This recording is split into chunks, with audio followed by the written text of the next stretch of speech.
sínfisis o sincondrosis, o qué serían? ¿Sínfisis?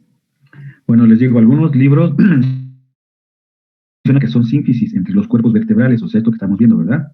Pero pues en realidad sí son cartilaginosas, ¿no? Obviamente, porque ya dijimos que tienen cartílago, pero son anfiartrosis verdaderas. No sé si recuerdan en el documento que les envié, ahí dice, ¿verdad? Que dentro de las anfiartrosis hay un grupo que son las verdaderas o típicas, y básicamente pues son estas de la columna vertebral, entre los cuerpos vertebrales. ¿Por qué? Porque hay una capa de cartílago hialino en cada cuerpo vertebral, ¿verdad? Dijimos aquí en la orillita, hay una capa de cartílago hialino, y aparte está su disco intervertebral, que se sitúa entre ambas capas, ¿vale? Entonces, por eso son anfiartrosis verdaderas o típicas. Las que son sínfisis, como la sínfisis del pubis, o la articulación sacroiliaca que ya mencionamos, pues sí las podemos llamar sínfisis. Entonces, la diferencia como tal entre una anfiartrosis verdadera, que es esta, típica, y una sínfisis, es que en la sínfisis el disco intervertebral, también tiene un pequeño disco intervertebral, en vez de ser continuo como aquí, que ya vimos, ya vimos que era continuo, ¿no? Aquí lo vemos, ¿verdad? Es continuo. En vez de ser continuo, presenta en medio una hendidura, como si fuera una cavidad articular, y esas son las sínfisis, ¿sale? Entonces, pues podemos decir que para nosotros, pues quedamos, ¿verdad? Que son anfiartrosis verdaderas o típicas. Ya las otras anfiartrosis son las sínfisis, como en el pubis, o la sincondrosis, como las articulaciones condrocostales, que vamos a ver al ratito, ¿sale? ¿Y cuál otro tipo de articulación dijimos que había? Aparte de la de los discos intervertebrales, en la columna, entre las vértebras. Entonces hay anfiartrosis, ¿no? Que son las que estamos viendo. ¿Y cuál es la otra articulación entre las vértebras? ¿Siga apofisiaria? Sí, o sea, las articulaciones entre las apófisis articulares, ¿verdad? De cada vértebra. ¿Y esas de qué tipo son? Sinovial. Pues son sinoviales, ¿verdad? O sea, son de artrosis, pues, porque son muy móviles. Entonces son esos dos tipos de articulaciones las que hay en la columna vertebral. En total, ¿cuántas articulaciones hay entonces en la entre vértebras de la columna vertebral? ¿Cuántas serían? Contando todas. O sea, una vértebra, como aquí, una vértebra, ¿cuántas articulaciones tiene? Cada vértebra. ¿Cuántas? 2. ¿Cuáles serían? O sea, en total, todas las uniones que tienen, pues. Ya dijimos que son dos tipos. Las que acabo de mencionar, estas que estamos viendo, una anfiartrosis, y las de las superficies articulares, que son sinoviales. Son los dos tipos. Pero en número, ¿cuántas articulaciones tiene una sola vértebra?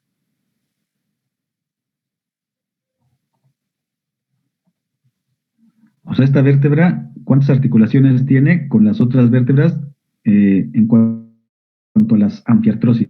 ¿Qué es lo que estamos viendo, no? Apenas. ¿Cuántas?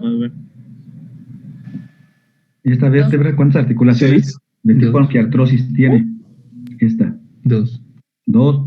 Una hacia arriba, con la vértebra de arriba, y una con la vértebra de abajo. Entonces aquí ya son dos, ¿verdad? Dos. ¿Y cuáles faltan?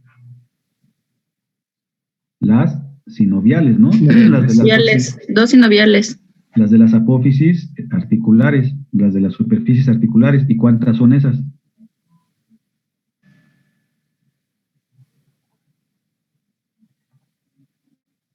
¿4? Pues 4, ¿verdad? Porque son, o sea, sumando las dos de arriba y las dos de abajo con cada una, pues ahí ya son 4, más 1 y 2. Entonces en total tiene 6, ¿verdad? 6 articulaciones cada vértebra. Y por eso tiene un amplio rango de movimiento. Bueno, nada más me quería recordar eso. Entonces, ¿qué dijimos? Que los discos intervertebrales funcionan como ¿qué? Como un mecanismo de ¿qué? De soporte. Hidrostático, ¿verdad? Como una prensa hidrostática, es decir, como diríamos, como un colchón de agua, ¿verdad? Porque resisten la fuerza y la presión a lo largo de la columna vertebral. Entonces su función es amortiguar, ¿verdad? Amortiguar y repartir de igual forma la fuerza y la presión dirigidas pues hacia las láminas y hacia la base de los cuerpos que están cubiertos por el propio cartílago, ¿sale? Ya dijimos que la parte del medio, ¿cómo se llama? De cada disco, pues es el núcleo pulposo, ¿verdad? Que básicamente está formado en un 85% de agua, ¿verdad? Ya dijimos, son muy viscosos, son gelatinosos, esta parte, ¿verdad? Es viscosa, es gelatinosa, por eso cada que hay una fuerza,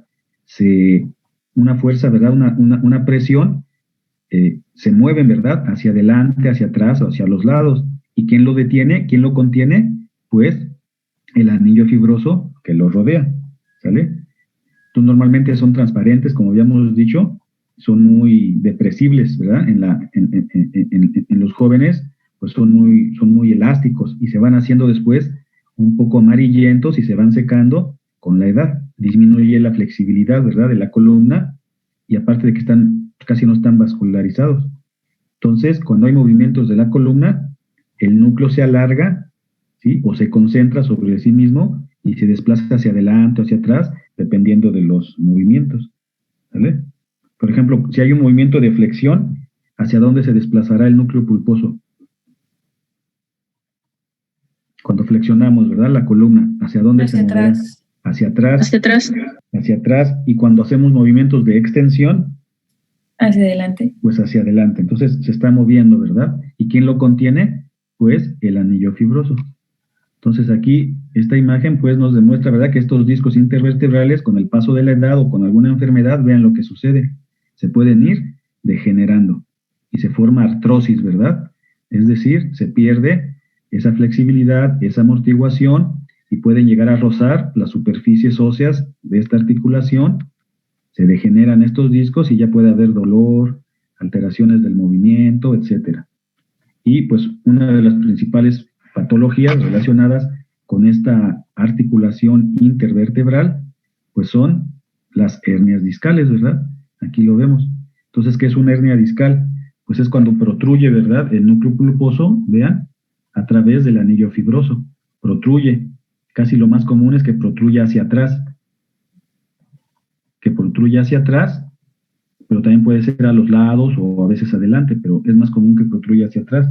Entonces, cuando este núcleo pulposo se va desplazando, ya sea hacia adelante o hacia atrás, como aquí vemos en esta imagen, pues depende la elasticidad, ¿verdad?, de todo el disco intervertebral. Si se empieza a fragilizar la parte del anillo fibroso, ya sea por traumatismos, ¿verdad?, que tuvo la persona, por microtraumatismos, por alguna enfermedad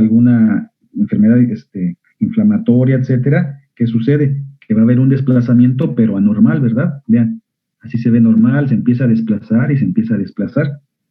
Frecuentemente les digo es hacia atrás y puede salir por el canal medular, o sea, por el conducto medular, o incluso llegar hasta el espacio intervertebral, el foramen intervertebral, y entonces ahí podría comprimir las raíces nerviosas que ya dijimos que salen por cada espacio intervertebral, ¿verdad? Las raíces espinales. Entonces va a haber neuralgia, ¿verdad? Va a haber dolor en las regiones más móviles de la columna vertebral. O sea, va a haber dolor o neuralgia a nivel cervical o a nivel lumbar, ¿verdad?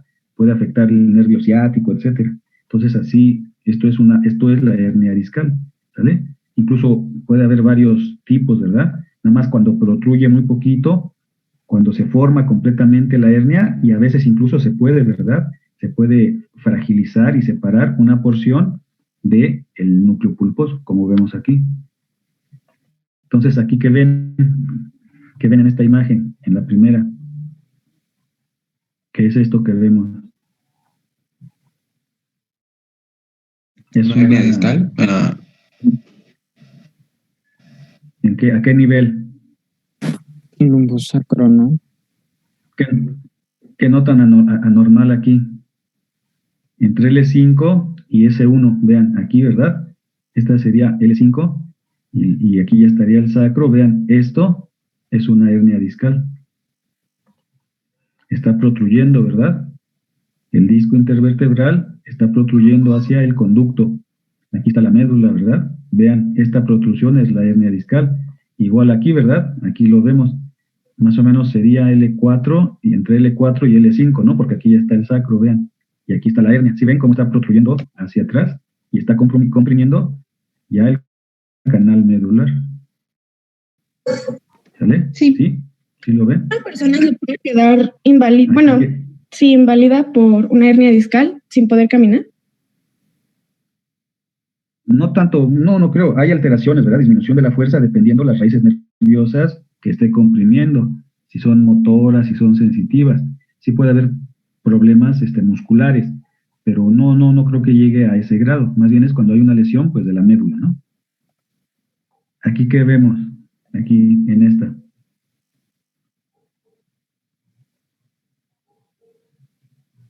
¿Qué ven aquí diferente? ¿A qué nivel está esta placa? A nivel cervical. Entre Cervical, ¿verdad? C5 y C6, ¿Y qué se nota ahí? la hernia discal. ¿Cuál? Entre C5, ¿Esto?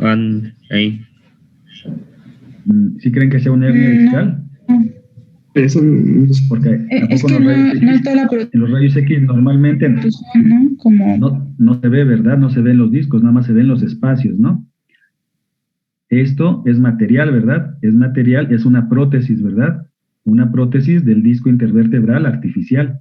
Seguramente este paciente tuvo un problema de una hernia, lo tuvieron que operar y le colocaron un disco intervertebral, pero sintético, ¿verdad? Artificial. Esta es una prótesis. Por eso se ve así. Si no, pues no se notaría nada, ¿verdad? Sí lo distinguen, ¿no?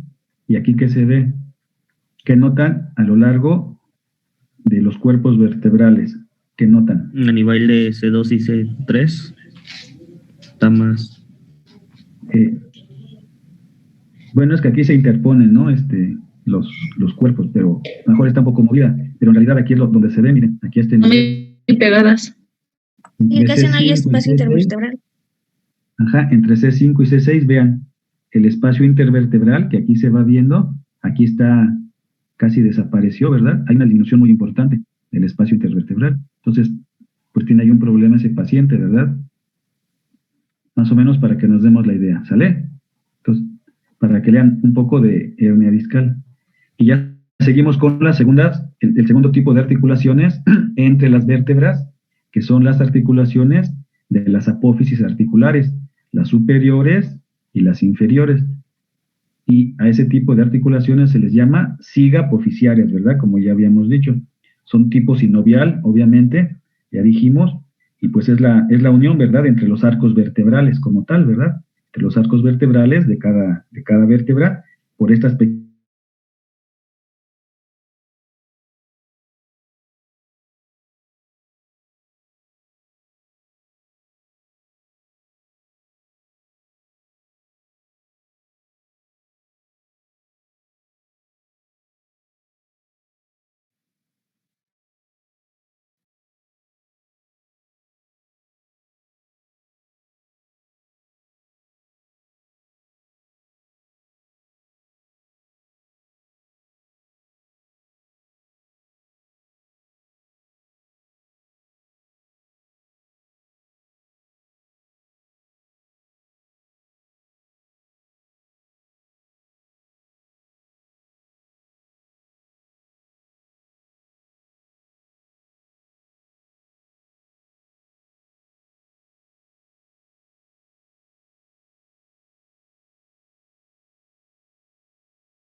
Perdón, ¿ya me escuchan? Sí. Ok, se fue la señal, ¿verdad? Entonces, ¿en qué me quedé? ¿Qué les estaba diciendo? En la articulación. Sí, pero entonces les decía de los diferentes niveles, ¿sí escucharon eso, verdad? A nivel cervical y torácico, ¿o ya no se escuchó eso? No, ya no. Ah, bueno, entonces les digo, establecen la unión, ¿verdad? Estas pequeñas articulaciones a nivel de los arcos vertebrales, obviamente, pero a nivel del cuello y en las articulaciones del tórax forman articulaciones de tipo artrodia. Entonces les preguntaba, ¿cuáles son las artrodias? ¿De qué otro nombre se conocen? ¿Plana? Son las articulaciones planas, ¿verdad? Planas, son planas a estos niveles. En cambio, a nivel lumbar, en las vértebras lumbares, ya más hacia abajo, estas pequeñas articulaciones son de tipo trocoides. ¿Sí se acuerdan las trocoides? ¿Con quién las podemos semejar? Son ¿qué parecen o qué forman? ¿Un pequeño qué? ¿O forman un qué las trocoides? Forman como un pivote, ¿verdad? Entonces, en este caso, a nivel lumbar, también se forma un pequeño pivote, ya que hay una superficie cóncava y una superficie convexa, por la misma curvatura de las vértebras lumbares, ¿sale? Entonces, aquí se forman pequeñas articulaciones trocoides. Entonces, sí queda claro, ¿verdad? Las superficies articulares son 2 a cada lado, superiores y 2 inferiores. Desde el punto de vista funcional, pues estas articulaciones sigapofisiarias, pues son las que permiten los mayores grados, ¿no? Arcos de movilidad entre las diferentes vértebras. Y a pesar de que son pequeñitas, pues cuentan con todos los componentes de una articulación sinovial. ¿Cuáles serían esos componentes de las articulaciones sinoviales? Estas uniones, ¿verdad? ¿Cuáles serían esos componentes? Sus superficies articulares están revestidas ¿de qué? De líquido sinovial. Pues tienen. O sea, están revestidas de cartílago, ¿no? Tienen una cápsula fibrosa, su membrana sinovial que reviste el interior de la cápsula, ¿verdad? O sea, tienen todos los componentes, aunque son pequeñitas, pero estas pequeñas articulaciones tienen todos los componentes de una articulación sinovial que ya sabemos cuáles son, ¿no? Aquí hay otra imagen, vean. Aquí están las superficies articulares de las apófisis articulares, ¿verdad? De una vértebra con otra. Estas son las articulaciones sigapofisiarias. Creo que aquí están mal las letras, ¿no? De esta foto. Porque sería al revés, ¿no? Este sería el inferior y esta la superior. Pero bueno, aquí los vemos, ¿no? En un modelo real de columna. Y aquí pues, para recordar, ¿verdad? Cómo están unidas, vean. La apófisis articular inferior de la vértebra superior con la apófisis articular superior de la vértebra inferior. Entonces son 2 a cada lado, pues son 4, ¿verdad? Y ya habíamos visto que las escotaduras inferiores y superiores de 2 vértebras contiguas, pues forman el agujero intervertebral. Entonces aquí vemos, ¿verdad? Esta es una articulación sigapofisiaria, son las que estamos viendo, ¿sale? ¿Alguna duda de eso? De este tipo de articulaciones, ¿sí quedó claro, Sí. verdad? Bueno. Y también otro tipo de articulación que habíamos mencionado entre las vértebras, pues eran las articulaciones uncovertebrales, ¿verdad? Si recuerdan, ¿quién establece esas articulaciones uncovertebrales? ¿Qué parte de la vértebra? Los procesos semilunares o unciformes. Las apófisis uncinadas, ¿verdad? O unciformes o semilunares, que son estas, ¿verdad? Son estos levantamientos que vemos aquí, estas curvitas muy pequeñas, ¿verdad?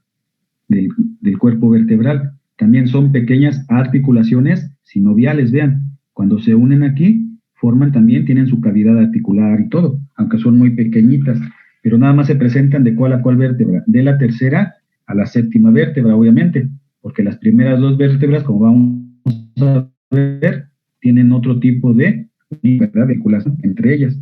Entonces, los cuerpos vertebrales tienen estas pequeñas salientes laterales, como una cresta, como un pequeño labio, y por eso se llaman así, apófisis uncinadas.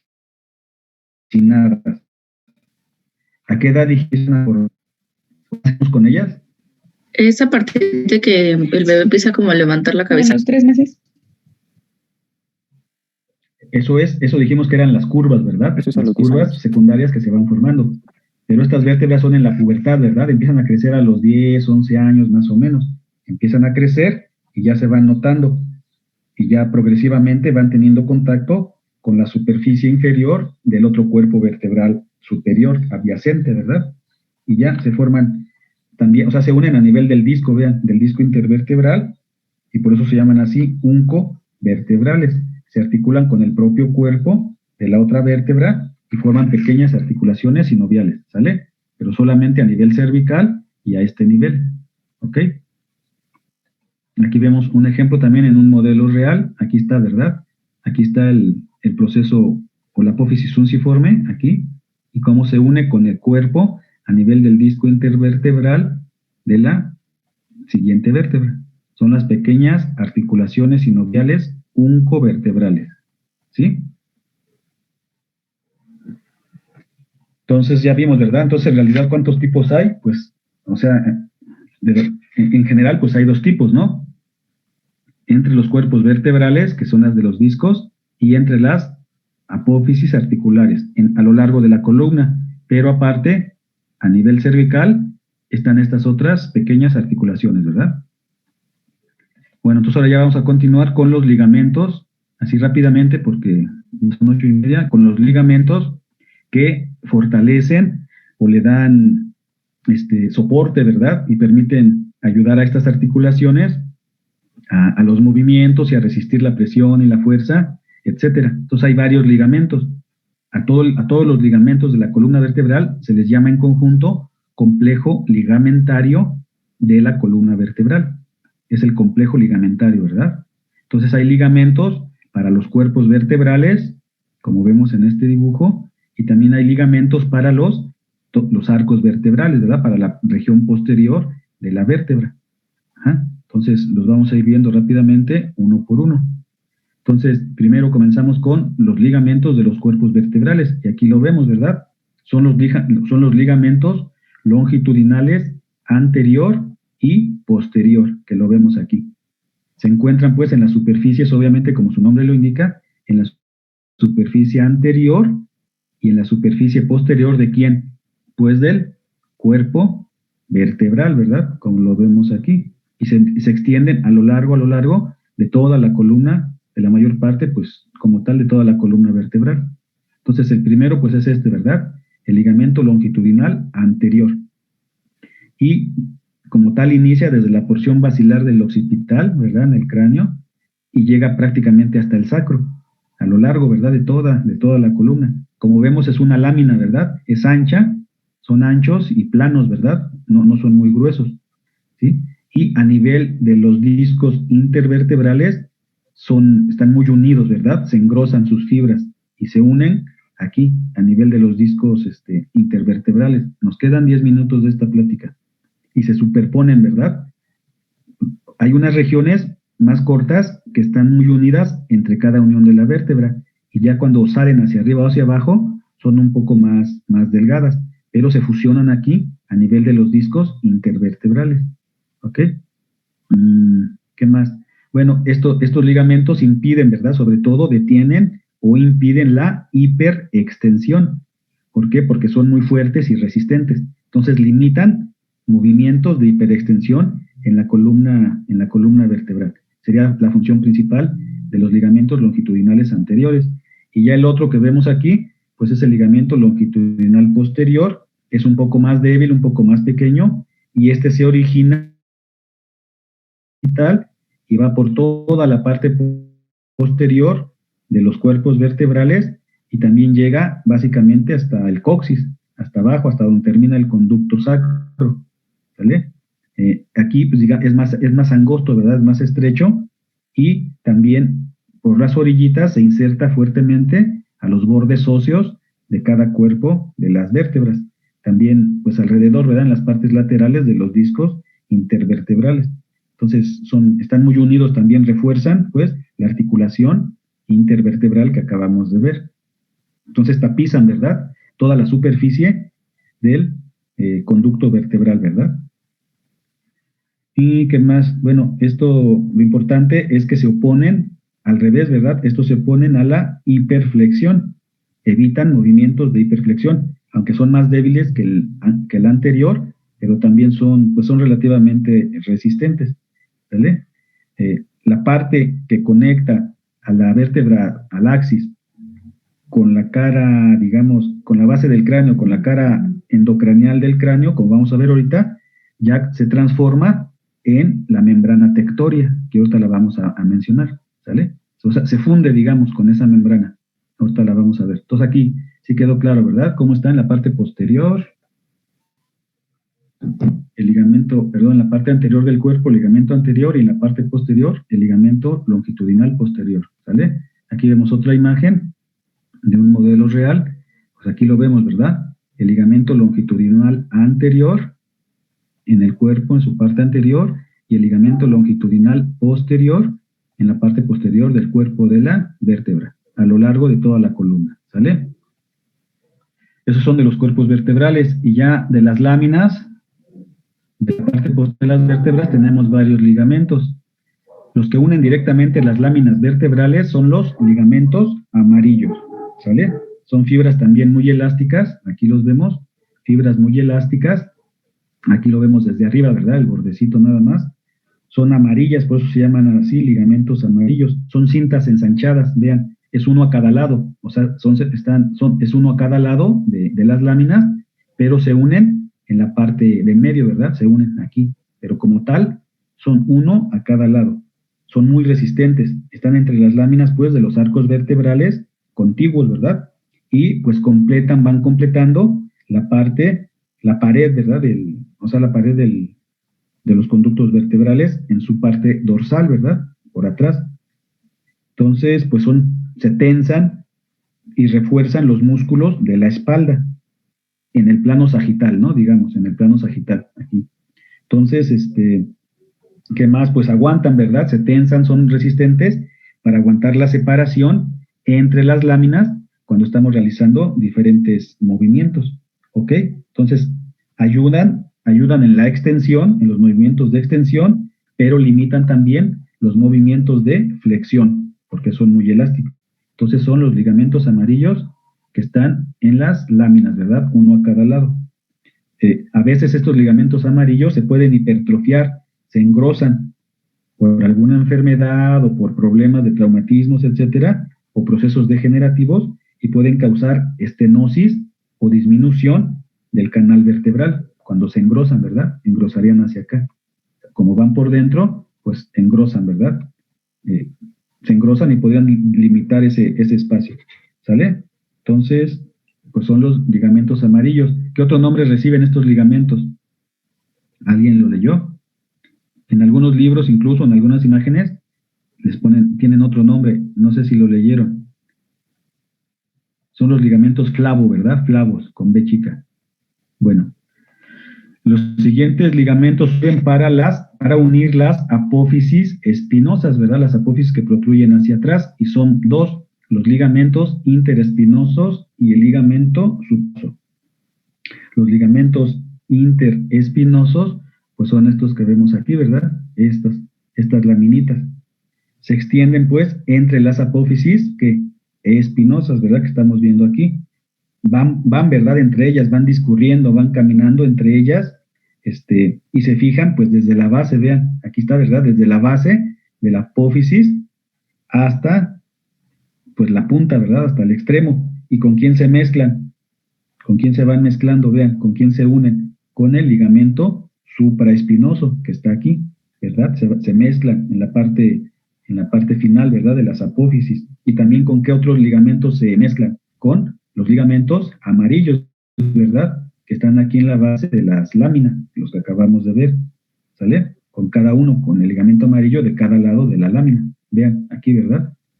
Los interespinosos, aquí se ve el supraespinoso y aquí el interespinoso, que es el que estamos mencionando. Son más o menos débiles, no son muy fuertes, ¿ok? Y ya, pues, los otros que dijimos es el supraespinoso. Se llama supraespinoso, ¿por qué? Pues porque conecta los extremos, vean, los extremos o el ápice, ¿verdad? Digamos, de las apófisis espinosas entre cada una de ellas. Y van, pues también entre ellas, desde C7 hasta el sacro, ¿sí? Desde C7 hasta abajo hasta el sacro, uniendo las apófisis espinosas. Y también sirven de inserción en el cuello para el trapecio, ¿verdad? Y para, ¿cuál otro? El dorsal ancho, si no me equivoco, sirven de inserción para esos músculos. Entonces, actúan sobre los movimientos, pues, de la cabeza. Estos supraespinosos son un poquito más fuertes que los interespinosos y limitan también la flexión, ¿verdad? Es lógico, como están aquí atrás, limitan la flexión, ¿verdad? Hacia adelante, estos. Por eso son un poco más fuertes que los otros, ¿ok? Y aquí hay una diferencia. Estos, a nivel cervical, eh, se convierten en ligamento nucal, que lo mencionaba alguien, ¿verdad? El día lunes, aquí está el ligamento nucal, por eso decíamos que de C7 hacia abajo, pues son propiamente los ligamentos supraespinosos, pero ya de aquí hacia el cráneo, vean cómo se adhieren aquí con el hueso occipital y ya se llama ligamento nucal como tal. Está situado en el plano sagital, ¿verdad? Aquí lo vemos. Entonces, va entre la protuberancia occipital, que es esta, la externa, y llega hasta la vértebra prominente, que es esta, la C7, ¿sí? Entonces es como un ligamento supraespinoso, pero extendido, ¿verdad? Extendido cranealmente, extendido hacia arriba. Entonces es triangular, vean, tiene una forma como triangular, ¿verdad? Como un triángulo, aquí lo vemos. Como un triángulo, pues desde esta protuberancia occipital, pero se extiende, ¿verdad? También extendiendo hasta el agujero magno, vean. Entonces, pues es un poquito ancho, ¿sale? Se forma ese triángulo y va uniendo, pues, las apófisis espinosas de estas primeras vértebras, ¿sí? Como si fuera un ligamento, supraespinoso, ¿sale? Y la unión, faltaría, ¿verdad? La unión de las apófisis transversas, pues es a través de los ligamentos intertransversos, que están aquí, ¿verdad? Estas son las apófisis transversas que salen a cada lado, y estos ligamentos que las unen son los ligamentos intertransversos. Entonces, unen apófisis transversas, como vemos aquí. También ayudan, ¿verdad? En el cuello, se mezclan con los músculos, hay unos pequeños músculos en el cuello que también se llaman intertransversos y que se mezclan con ellos, o a veces los propios músculos pueden suplirlos a nivel de aquí, a nivel del cuello, ¿sale? Ya conforme van bajando a nivel del tórax, se van adelgazando un poquito más, se van aplastando y se van haciendo un poquito más delgados, ¿sale? Y en la región lumbar, estos pequeños ligamentos están más desarrollados, ¿sale? Y se insertan no en las apófisis transversas, sino a nivel de las apófisis accesorias, que veíamos, ¿verdad? Que las vértebras lumbares tienen esas pequeñas apófisis accesorias, y ahí es, en el segmento lumbar, donde se insertan estos ligamentos intertransversos, ¿sale? No en las apófisis costales de las lumbares, sino en las accesorias que veíamos, ¿sale? Entonces, sobre todo estos, pues van a funcionar.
Bueno, ya estamos de regreso, ¿ya me escuchan? Sí. Se terminó la clase, ¿verdad? Bueno, entonces ya decíamos, ¿verdad? Estos intertransversos van cambiando a lo largo de la columna vertebral, como acabamos de mencionar. Son más resistentes hacia abajo, ¿verdad? Hacia las zonas lumbares, ¿ok? Y bueno, esos son, aquí, esta última imagen, pues nos muestra, ¿verdad? Algunos de estos ligamentos, ¿verdad? En un corte sagital. Aquí vemos el ligamento longitudinal. ¿Cuál sería este? El anterior. Anterior, ¿verdad? Luego, aquí atrás del cuerpo, en la parte posterior del cuerpo, pues obviamente el ligamento longitudinal posterior. ¿Cuál sería este? El interespinoso. Ajá, luego este delgadito que se supraespinoso, y pues básicamente son los que se ven aquí. Aquí estaría, ¿verdad? Aquí ¿cuál estaría el ligamento? Amarillo. Sí, ¿verdad? En cada arco, ¿verdad? En las líneas. Son los que se ven más o menos, ¿sale? Y ya, pues finalmente, nada más mencionar rápidamente, pues que la columna vertebral también tiene su vascularización, ¿verdad? Recibe sangre de arterias espinales que a su vez son ramas de arterias más grandes. Las vértebras están muy vascularizadas, como podemos darnos cuenta. ¿Por qué? Porque sus cuerpos tienen médula ósea roja, ¿verdad? Como ya habíamos mencionado. Entonces, en cada segmento, ramas espinales que proceden de vértebras más grandes. Por ejemplo, en el cuello, estas ramas espinales provienen de la arteria vertebral, ¿verdad? De la arteria vertebral que sube hasta el cráneo, que es rama de la arteria subclavia. A nivel torácico, en las vértebras torácicas, pues proceden de todas las arterias intercostales, ¿verdad? Posteriores, que son ramas directas de la aorta torácica. A nivel lumbar, por ejemplo, pues son ramas de las arterias lumbares que también proceden de la aorta, pero de la aorta abdominal, ¿verdad? Obviamente. Y así sucesivamente. A nivel sacro, pues son ramas de las arterias que provienen de las arterias ilíacas, ¿verdad? Internas. Y así sucesivamente. Entonces se van formando estas venas más pequeñas, estas arterias más pequeñas, que son las arterias espinales, y va dando ramos, un ramo posterior y ramos anteriores. El ramo posterior para el arco vertebral, obviamente, para la parte de atrás, y un ramo anterior para los cuerpos de las vértebras, ¿sí? Y aparte de que hay estas arterias espinales, también se forman anastomosis con otras ramas que son las pequeñas arterias radiculares, ¿vale? Que salen de estas mismas arterias espinales, pero son más pequeñitas, y esas van por la cara interna del conducto vertebral, por eso se llaman radiculares, ¿sale? Y van irrigando también todo lo largo de la columna vertebral.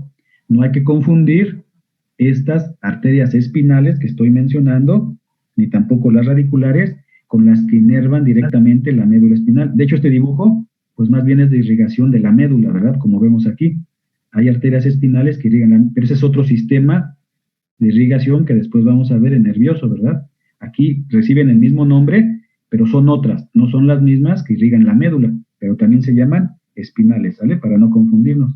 Y ya también la irrigación venosa, pues es muy importante, son muy numerosas, vean, muy grandes, ¿verdad? Se ven como voluminosas y forman plexos y terminan en la parte de adelante y de atrás de la vértebra, ¿sale? Reciben el nombre de las mismas arterias cuando van saliendo de la propia columna y ya después drenan la sangre hacia los diferentes sistemas grandes. Entonces vean, hay plexos anterior, hay un plexo anterior externo y un plexo posterior externo y un plexo anterior interno y posterior interno, ¿sí? Entonces son 4 plexos. Entonces se comunican todas con ellas, hacen anastomosis y ya después salen en pequeñas venas intervertebrales que vemos aquí. Y ya esas venas intervertebrales son las que ya drenan toda la sangre hacia los sistemas venosos ya más grandes, como la vena cava, ¿no? La vena cava superior, que sería en el cuello, o la vena ácigos a nivel torácico, o la vena cava inferior a nivel de la región lumbosacra, ¿vale? Entonces, la característica es que forman grandes plexos, vean, se anastomosis, y hay pequeñas válvulas que comunican un plexo con otro para que pueda fluir la sangre. Entonces, más o menos ya a grandes rasgos sería eso, ¿sale? Entonces, con esto terminamos lo de columna vertebral. Entonces, ahora seguiría ya rápidamente comenzar con las articulaciones o las uniones que se establecen entre el cráneo con la propia columna vertebral. Son las articulaciones del cráneo con la columna vertebral. ¿Cuántas articulaciones habrá entonces entre el cráneo con la columna vertebral? En total, ¿cuántas serán?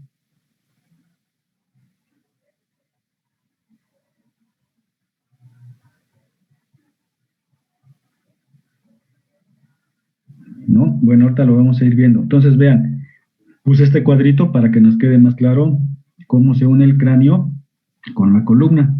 Obviamente, pues participa pues el hueso occipital, ¿verdad? Y las articulaciones, o sea, el atlas y el axis, ¿no? Entonces, primero, el hueso occipital establece articulaciones con la primera vértebra, que es el atlas, ¿verdad? Obviamente. Y a esa articulación se le llama articulación atlanto-occipital. O atloide, ¿verdad? Pero como que suena mejor atlanto-occipital. Entonces, esa es la articulación que establece el hueso occipital con el atlas. Pero además de esta articulación, también se une el hueso occipital con el propio atlas a través de otras dos membranas, que son como ligamentos anchos, ¿verdad? Pero se llaman membranas. La membrana atlanto-occipital anterior y la membrana atlanto-occipital posterior, vamos a ver ahorita. Entonces, esta es la forma, estas dos formas son las que unen el cráneo con el atlas. Pero no solamente eso, también el hueso occipital establece uniones ¿con quién? Con el propio axis, a través de varios ligamentos o de membranas, que son estas, ¿verdad? La membrana tectoria que mencioné hace rato, los ligamentos alares y el ligamento del vértice del diente. Entonces, aunque no está en contacto directo con el cráneo, pero el axis también está unido con el hueso occipital a través de estas membranas o de estos ligamentos. Y recordar que el ligamento longitudinal anterior y posterior que acabamos de ver, pues también refuerzan hasta ese nivel, ¿verdad? Esta misma unión con el axis. Y además, el propio atlas, obviamente, se articula con el axis, como ya estuvimos viendo el lunes, a través de la articulación atlantoaxoidea medial y atlantoaxoidea lateral. Entonces, son dos tipos de articulaciones entre el atlas y el axis. ¿Sí queda claro? ¿No se quedó alguna duda de esto? No. ¿Sí está bien? Sí. Bueno, entonces vamos a empezar con la articulación atlanto-occipital, ¿verdad? Que es la unión del occipital con el atlas. Y aquí la vemos. Entonces, esta articulación atlanto-occipital, obviamente es una articulación sinovial, ¿verdad? Es de tipo condilia o elipsoidea, ¿verdad? Como ya vimos la clasificación. Es biaxial, ¿verdad? Entonces, aquí vemos las superficies articulares a nivel de, aquí primero a nivel del occipital. ¿Cuáles son las superficies articulares? Pues los dos cóndilos, ¿verdad? Del hueso occipital. Sus dos cóndilos, vean, son de forma elíptica. Sí lo notan, ¿verdad? Son de forma elíptica y están orientados hacia abajo y lateralmente, como abiertos, ¿verdad? Hacia afuera, lateralmente. Son oblicuos, pues, son convexos, vean, su superficie es convexa, ¿vale? Y en cambio, la superficie articular del atlas, que son estas, sus carillas articulares superiores, son estas, que se van a embonar, ¿verdad? Van a unirse aquí con los cóndilos del occipital. Entonces estas, si este es convexo, ¿cómo deben ser estas carillas articulares? Cóncavas, ¿verdad? También son elípticas, pero son cóncavas, igual alargadas, pero lateralmente, ¿verdad? Como vemos, ¿sale? Entonces, también están revestidas esas superficies, obviamente, por una delgada capa de cartílago, ¿verdad? Porque son sinoviales. ¿Cómo se refuerzan estas articulaciones? Vean, aquí se ve, ¿verdad? En un esquema, pues cómo los cóndilos se unen con las carillas articulares superiores del atlas, ¿verdad? Aquí se ve. ¿Cómo se unen? ¿Cómo se refuerzan? Pues con su cápsula articular, obviamente, como todas las articulaciones sinoviales, pues, aunque es laxa, ¿verdad? La cápsula que envuelve esto es un poco laxa para permitir los movimientos y está reforzada esta articulación por el ligamento atlanto-occipital lateral. Ahorita creo que hay una imagen que nos muestra eso, ¿sale? Lo refuerza a nivel posterior, ¿verdad? Obviamente. Articulación atlanto-occipital. Aquí la vemos, ¿verdad? Cómo se une el occipital con el atlas, ¿verdad? Aquí vemos los cóndilos y cómo se está uniendo con la superficie articular superior del atlas. Así es como se unen, ¿verdad? Y está reforzado, como veíamos, por el ligamento atlanto-occipital lateral, que refuerza esa unión, ¿verdad? De esa bolsa articular, ¿sale? Ese es el medio de unión. Aquí lo vemos en un corte coronal, ¿verdad? Vean, aquí se ven los cóndilos del hueso occipital, aquí están las partes laterales del atlas, en donde están sus superficies articulares, ¿verdad? Y aquí está, esta es la articulación atlanto-occipital. Obviamente hacia abajo estaría la articulación del propio atlas, ¿con quién? Pues con el axis. Aquí vemos, ¿verdad? ¿Qué sería esto que se ve aquí? Proceso de ¿verdad? El diente del axis, ¿verdad? Y esta es la articulación atlantoaxial lateral que vamos a ver enseguida, ¿vale? Este es un corte coronal. Entonces sí queda claro, ¿verdad? Cómo se forma esa articulación, ¿no? Y dijimos que además, cómo estaba unido el cráneo con el atlas, además de esta articulación, está unido por medio de ¿qué? De membranas. ¿Cuáles son? La anterior y la posterior, ¿verdad? La membrana atlanto-occipital anterior y la membrana atlanto-occipital posterior. Entonces son dos, ¿verdad? Y unen obviamente pues el hueso occipital con los arcos anteriores y posteriores del atlas respectivamente. Por eso se llaman así. Entonces son láminas muy fibrosas, ¿verdad? Muy resistentes. Entonces bajan pues básicamente la anterior, aquí la vemos, ¿verdad? Esta es la vista anterior. Esta sería la membrana atlanto-occipital anterior, ¿verdad? Son anchas, son cortitas, pero son anchas, obviamente, porque tienen que abarcar toda la superficie, ¿verdad? De este contacto que hay entre el cráneo con el atlas. Entonces, si se dan cuenta, van desde el borde anterior del agujero magno hasta el borde anterior, ¿de quién? Del arco anterior del atlas, ¿verdad? Que sería este. Aquí estamos viendo una vista anterior. Entonces, esas son las inserciones. El borde anterior del agujero magno hasta el borde superior, como vemos aquí, del arco anterior del atlas, ¿sale? Entonces, de hecho, tiene dos fascículos, están formadas por dos pequeños fascículos, ¿sale? Y la membrana atlanto-occipital posterior, esta ya sería la vista posterior, también es muy fibrosa, es un poquito más delgada, y aquí pues iría desde el borde, ¿qué? Al revés, ¿verdad? Desde el borde posterior del agujero magno hasta, ¿dónde? Hasta el arco posterior del atlas, ¿verdad? Como vemos acá. Por eso se llama membrana atlanto-occipital posterior. Y no solo eso, también esta membrana posterior se une a los lados con la propia cápsula, ¿verdad? De la articulación. Y vean, tiene además un orificio, ¿verdad? Un orificio. Y por ahí pasa la arteria vertebral y el primer nervio cervical. De hecho, aquí se veía, miren, esta era esto mismo, ¿verdad? Era la membrana atlanto-occipital posterior esta, y vean, aquí está el orificio para la arteria vertebral y para el primer nervio cervical que sale por ahí, ¿verdad? Entonces, esas son las dos membranas que unen el cráneo con el atlas. Aquí vemos un detalle, pues básicamente de la membrana atlanto-occipital posterior. Aquí lo vemos. Y aquí está cortada y nos deja ver la parte interna, ¿verdad? Que es la membrana tectoria, que ahorita lo vamos a mencionar.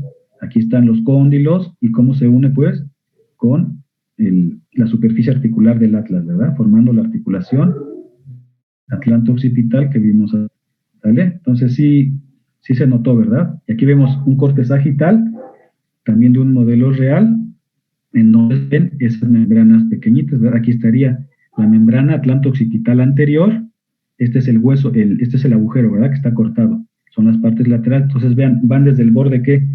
Desde el borde anterior del agujero magno hasta el arco anterior, el borde superior del arco anterior del atlas, y la membrana atlanto-occipital posterior, que sería aquí a este nivel, pues es lo contrario, va del borde posterior del agujero magno hasta el arco posterior del atlas, ¿verdad? Aquí lo vemos claramente, son esas dos membranas, ¿sale? Y eso sería la articulación atlanto-occipital. Entonces ahora vamos a ver la articulación del atlas con el axis, que es la articulación atlanto-axoidea. Son dos, ¿verdad? La articulación atlanto-axoidea media y las articulaciones atlanto-axoideas laterales. Entonces vamos a comenzar con la media. Aquí puse este dibujo para que nos ubiquemos, ¿verdad? Cómo están unidos. Esto ya lo habíamos visto cuando el lunes que revisamos lo de la columna vertebral.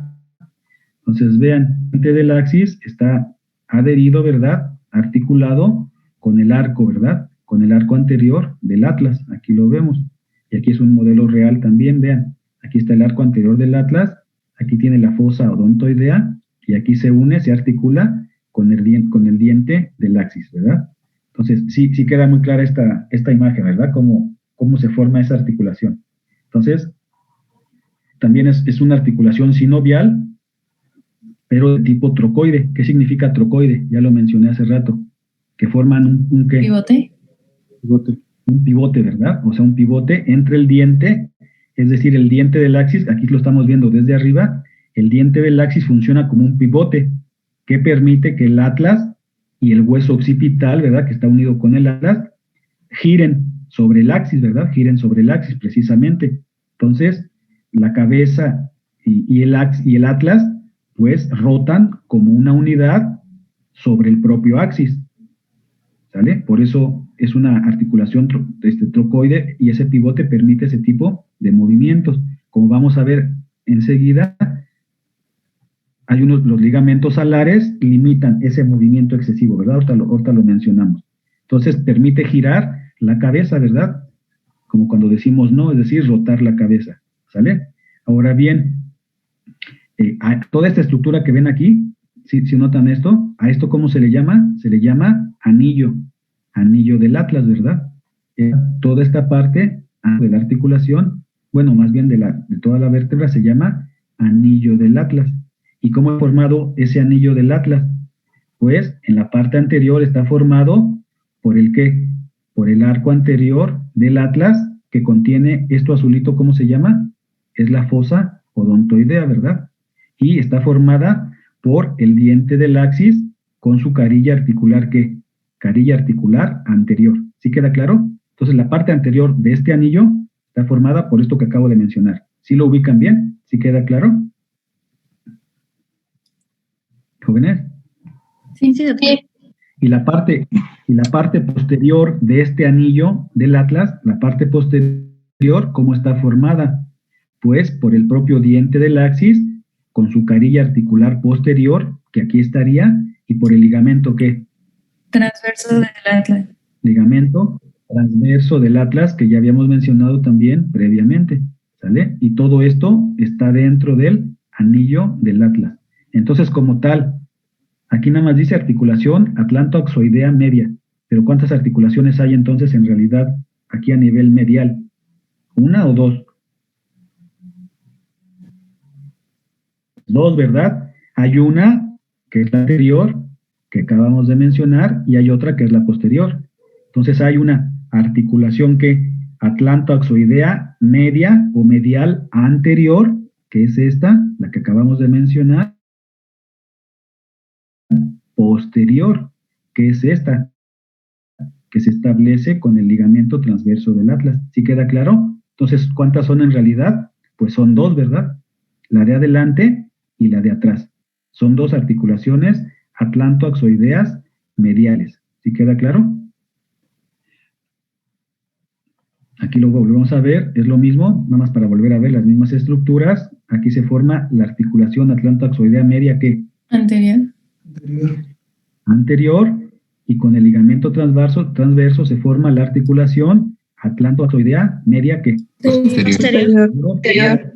Tienen su cavidad, ¿verdad? Su cavidad articular pequeñita y todo, porque son sinoviales, obviamente. Tienen todos los componentes de una articulación sinovial, ¿sale? Aquí lo volvemos a ver. Este es un detalle, vean, son modelos reales. Un detalle, ¿este qué sería?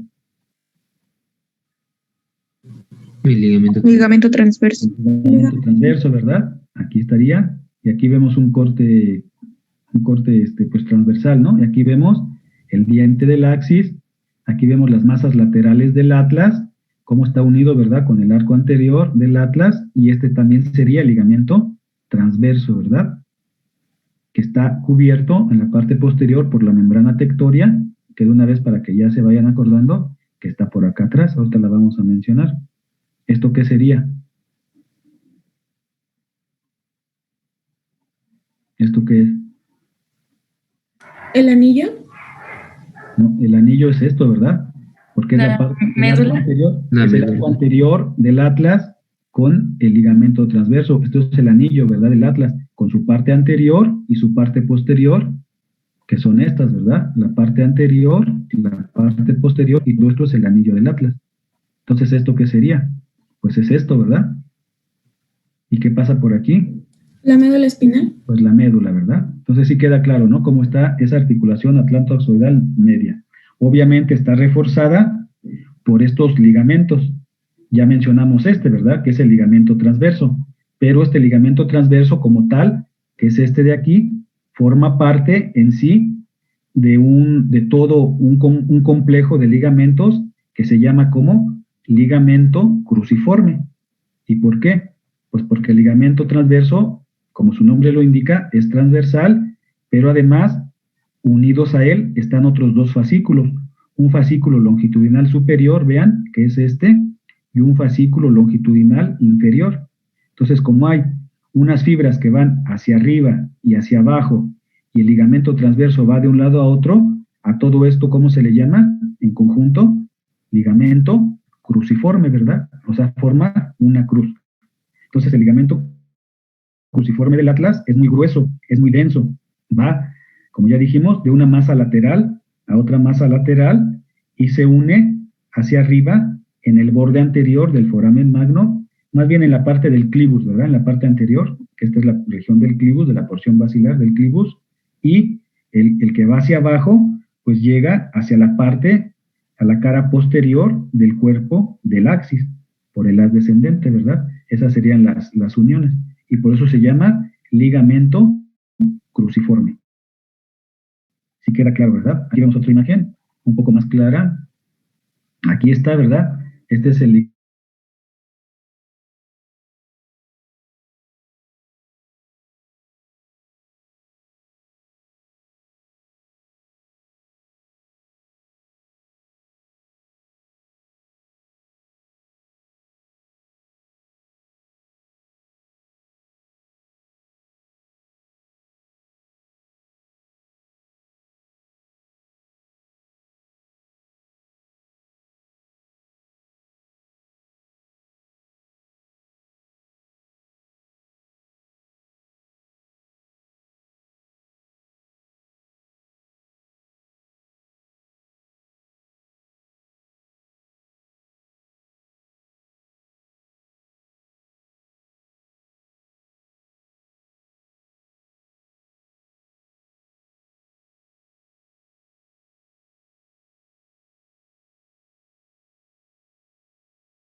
¿Ya me escuchan? Sí. Se perdió la señal, ¿verdad? Ya, Bueno, doctor. entonces ya aquí vemos, ¿verdad? La estructura del ligamento cruciforme, porque tiene forma de cruz, ¿sale? Y refuerza, pues, esa unión entre el atlas y el axis. Bueno, Ahora ya vamos a ver entonces las articulaciones atlantoaxoideas laterales, ¿verdad? Aquí la vemos, la unión del atlas con el axis a través de sus superficies articulares. Entonces también son de tipo sinovial, son planas, ¿sí? Y pues tienen también sus superficies. Por parte del atlas, pues es la carilla articular, pero ahora inferior, ¿verdad? Este es el atlas, este es el axis, sería la superficie articular o carilla articular inferior por parte del atlas, que son planas, más o menos un poquito cóncavas, transversalmente, ¿verdad? Son convexas, un poquito convexas. Y la otra superficie, pues es la del axis, o sea, las carillas articulares superiores, pero del axis, ¿sale? Obviamente están a cada lado de la apófisis odontoides, ¿verdad? Que aquí está cubierta, aquí no la vemos por los ligamentos, ¿sale? Son convexas, estas son un poco convexas y planas también, pero a nivel transversal, aunque aquí no se ve. Obviamente están revestidas ¿de qué? De cartílago, un poco más grueso en el centro, ¿verdad? ¿Sale? No hay como tal un fibrocartílago en medio, nada más es un cartílago que sí es denso, ¿sale? ¿Cómo están unidas estas superficies? Pues por su cápsula, ¿verdad? Su cápsula articular, que también es masa para permitir los movimientos, pero está reforzada por dos ligamentos, que son estos, el ligamento atlantoaxoideo anterior y el ligamento atlantoaxoideo posterior. Entonces aquí hay unos ligamentos que refuerzan por adelante y por atrás esta articulación, que son las articulaciones atlantoaxoideas laterales. Entonces, ¿cuántas articulaciones hemos visto hasta ahorita de la unión del cráneo con el atlas y con el axis? ¿Cuántas serían entonces en total?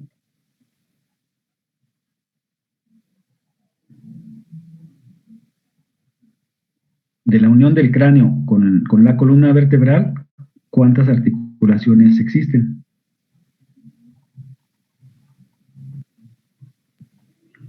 ¿Cuál vimos primero? Bueno, hasta ahorita hemos visto la atlanto-occipital, la atlanto-axoidea medial y la media y esta, ¿no? La lateral. Entonces, ¿cuántas son en total? 3. ¿Cuántas? 3. ¿Sí son 3, seguro? 4, ¿no? 4, Ajá. porque son 2 atlantoaxoides laterales. 4, ¿quién da más?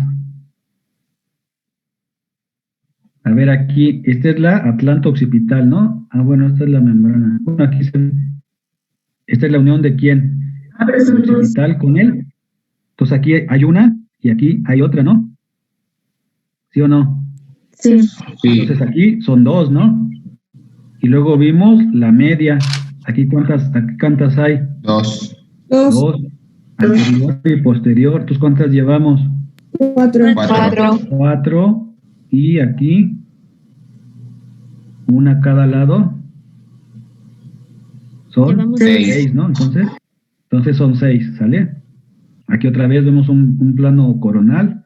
Es la que habíamos visto hace rato, ¿verdad? Aquí está la articulación atlantoaxoidea lateral, ¿verdad? Que es esta. Es la que estamos hablando ahorita. Además de esa unión entre las superficies articulares, nos quedan 10 minutos de esta clase, entre las superficies articulares de estos dos huesos, de estas dos vértebras, también dijimos que el propio cráneo, el propio hueso occipital, también estaba unido ¿con quién? Con la vértebra 2, ¿verdad? O sea, con el axis. Aunque no están en contacto directo, obviamente, pero también el occipital está unido con el axis a través de varios ligamentos muy potentes, muy fuertes, que se les llama ligamentos o membranas, que son precisamente la membrana vértice del diente que vimos al inicio, ¿sale? Entonces aquí vamos a mencionar primero la membrana tectoria. ¿De qué dijimos que era a continuación esta membrana tectoria? Vean, llega hasta aquí, ¿verdad? Hasta el occipital. ¿Es continuación de quién? De longitudinal posterior. Del ligamento longitudinal posterior, que aquí lo vemos, ¿verdad? Estamos viendo por atrás, ¿verdad? Entonces aquí va subiendo el ligamento longitudinal posterior, que ya mencionamos, y se fusiona o se convierte, digamos, como queramos verlo, en la membrana tectoria, que es la que ya llega como tal hasta el cráneo, ¿sale? Entonces va desde el cuerpo del axis, esta membrana tectoria, vean, aquí empieza desde el cuerpo del axis, en la cara posterior del cuerpo del axis, y van subiendo sus fibras pasan, ¿verdad? Por atrás del ligamento ¿qué? ¿Quién está debajo aquí que no lo vemos? El ligamento transverso. Ajá, el ligamento cruciforme, ¿verdad? Como tal, todo completo, ¿no? Aquí estaría abajo el ligamento cruciforme, va subiendo y ya también se divide en 3 fascículos o 3, pues sí, 3 fascículos. Uno medio, o sea, este que va a la mitad, y también tiene unos fascículos laterales, que son accesorios. Entonces, el principal es el fascículo medio, es el más importante, ¿verdad? También se llama ligamento occipito axoideo medio. Muchos libros, en lugar de decirle fascículo principal de la membrana tectoria, lo mencionan nada más como ligamento occipito axoideo medio, para que no se confunda. Entonces vemos dónde termina. Esta zona, ¿cómo se llama? Pues es el clivus, ¿verdad? Lo que está por encimita del borde del agujero magno. Y ya los 2 fascículos laterales también se les llama ligamentos occipito-axoideos laterales, ¿verdad? Porque van hacia los lados. Muchos libros los llaman así en lugar de membrana tectoria. Y estos van del hueso occipital, también entre el borde del agujero magno que estaría por aquí, y las mismas porciones laterales, ¿no? Del axis. Entonces, son 2. Es una sola membrana tectoria, pero tiene estos 2 componentes, ¿sale? Es muy fuerte, ¿sale? Es muy poderosa, digamos, ¿sale?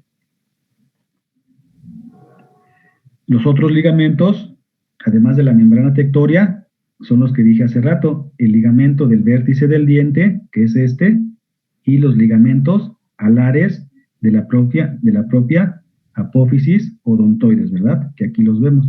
Entonces, ¿por qué se llama ligamento del vértice del diente? Ese ligamento, ¿por qué se llama así? ¿De dónde sale? Del vértice del diente.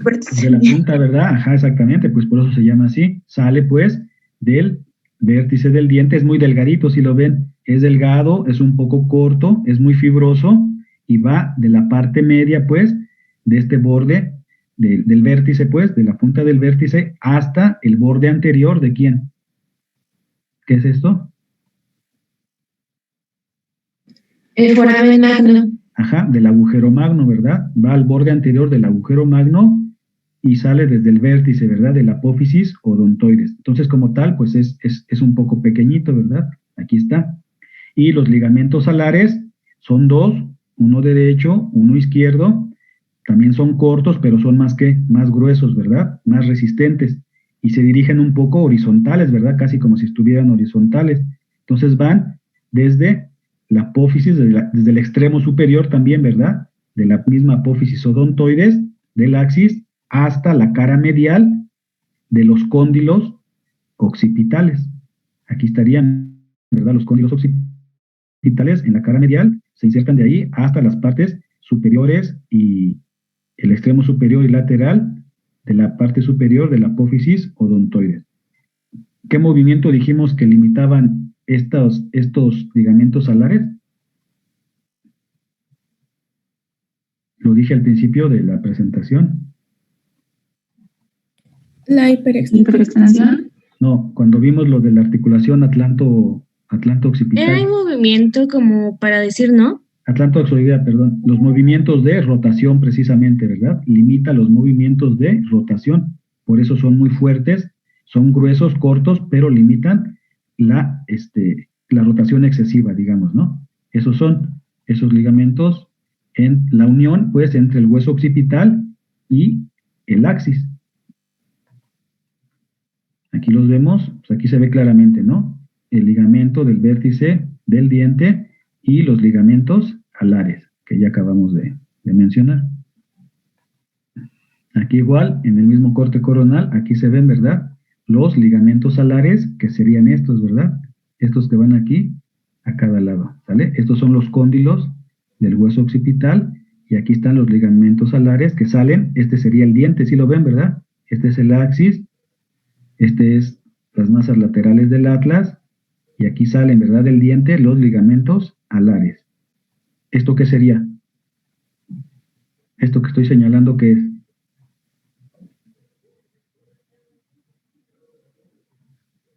¿Jóvenes? esta raya blanca que estoy señalando, ¿qué es? Las masas laterales. No, esto. La línea blanquita.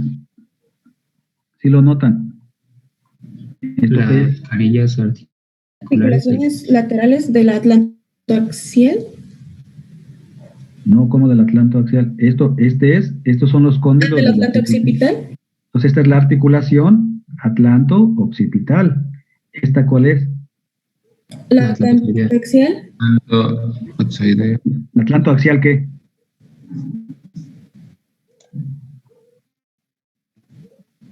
Atlanto-axial. Laterales. Laterales, ¿verdad? Laterales. Porque la media sería esta, ¿verdad? La que es entre el diente con el arco anterior del atlas. Aquí pues no lo podemos ver bien. Entonces sí ubican, ¿verdad? Ya quedó claro, ¿verdad?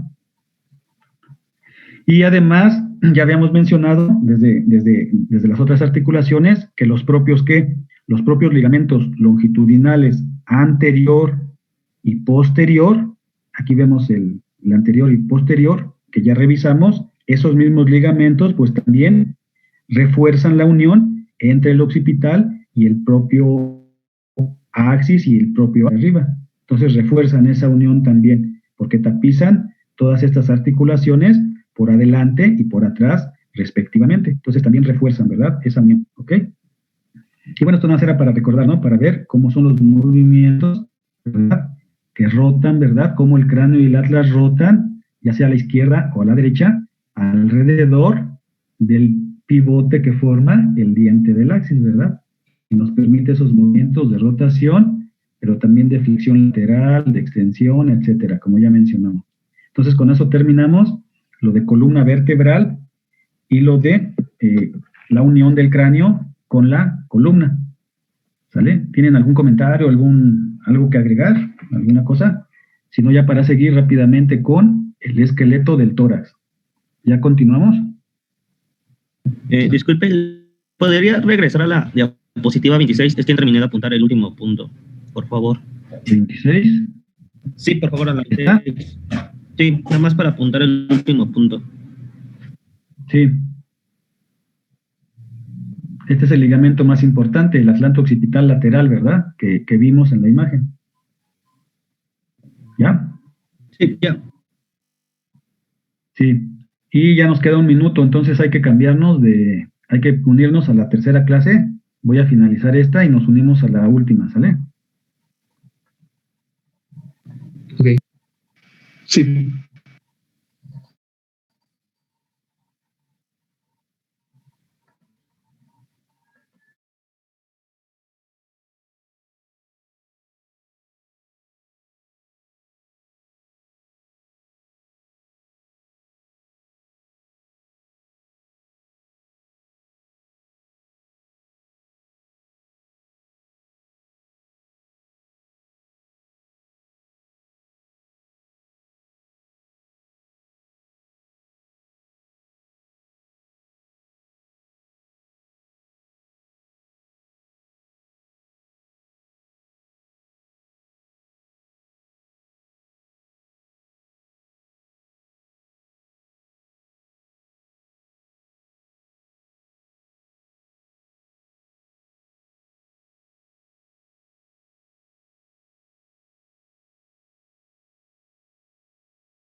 Bueno, ya estamos de regreso. ¿Me escuchan?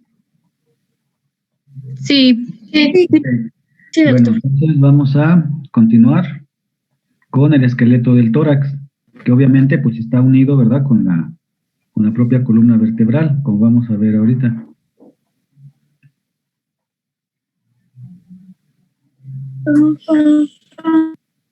Bueno, entonces el esqueleto del tórax, pues es la caja torácica, ¿verdad? Que también se le llama pared torácica. Entonces esta es la caja torácica, todo esto, ¿verdad? Entonces está formada, pues obviamente por huesos, por cartílagos, y dentro de esta caja torácica, pues están los órganos mediastinales, los órganos del mediastino, obviamente los pulmones a cada lado y en medio, aquí, pues el corazón, ¿verdad? Como vemos. Por eso se llama caja torácica, porque protege a esos órganos que acabo de mencionar. Entonces, como vemos, toda la caja torácica por atrás, hacia atrás, está formada por la propia columna vertebral torácica, ¿verdad? En su segmento torácico, con sus 12 pares de costillas que vamos a mencionar ahorita, y hacia adelante, por el esternón, son los componentes, pues, de la caja torácica, ¿verdad? Obviamente es móvil, esta caja es móvil, puede realizar movimientos, pues gracias a las articulaciones que se establecen, a los ligamentos y a las uniones entre ellos, ¿verdad?, entre las propias costillas de esta caja torácica. Entonces, como ven, aquí la caja torácica, las costillas están un poco inclinadas, ¿verdad? No son horizontales. En los niños más pequeñitos, en los bebés, en los recién nacidos, las costillas se ven más horizontales, ¿sí? Si ustedes ven una placa de tórax de un neonato, de un recién nacido, casi son horizontales sus costillas. Ya conforme vamos creciendo, se van haciendo más oblicuas, ¿verdad? Y la caja torácica, pues se va, digamos, aplanando a nivel sagital, ¿sale? Y al mismo tiempo, cuando crecemos, se disminuye la parte inferior de esta entrada de la caja torácica que ahorita mencionamos, ¿vale? Entonces ya dijimos, la línea posterior son las 12 vértebras torácicas con sus discos intervertebrales. La parte anterior es el esternón, ¿vale?, con sus 3 segmentos que ahorita vamos a ver, y a nivel lateral, pues, con las 24 costillas, 12 de cada lado, ¿vale? Y cada costilla tiene a su vez sus cartílagos, ¿verdad?, que vemos aquí, sus cartílagos costales, ¿ok? Entonces aquí esto nos da una idea, ¿verdad?, a nivel clínico, toda la superficie o la región del tórax que abarca, pues, la caja torácica, en el cuerpo. Aquí lo vemos más o menos. Después les mando estas imágenes para que los tengan de referencia, ¿no? Entonces vean, esta la voy a hacer grande para que vean, ¿verdad?, cómo está formada, ¿no?, la caja torácica por adelante y por atrás, ¿no?, como acabamos de mencionar, ¿sale?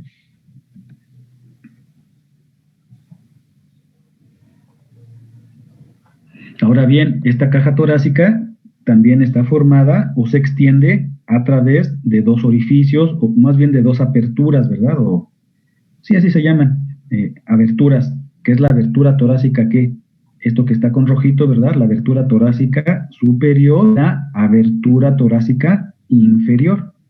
Tiene esas 2 aberturas. Entonces la superior, como vemos aquí, ¿quién limita? A ver, díganme, ¿quién limita a la abertura torácica superior, que es esta?